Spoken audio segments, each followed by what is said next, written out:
This program manufactures a rotationally symmetric workpiece in several machining steps. We will focus especially on the radial grooving, internal, which must be carefully prepared first. First, the face is planed to create a flat reference surface. The constant cutting speed is activated with G86, ensuring uniform surface quality. Next, an internal thread is drilled using the threading cycle G84.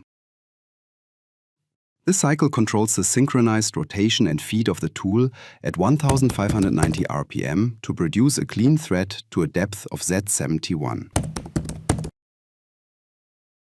Following this, roughing and finishing operations are performed to precisely shape the contour of the workpiece.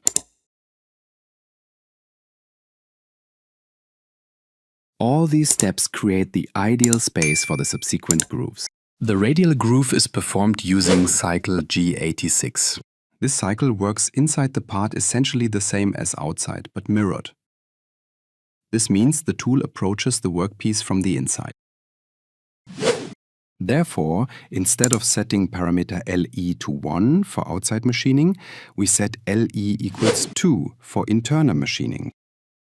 Reference points EP1 and EP2 indicate whether the coordinates relate to the right or left groove opening. The grooves are cut in several passes. The finishing allowance parameter AK of 0.2 ensures a fine finish, and parameter D defines 2 mm depth increments, ideal for precise groove geometries. Finally, an axial relief groove is produced on the face using cycle G88. It is programmed using the same principle as the grooves, but uses G88 instead of G86.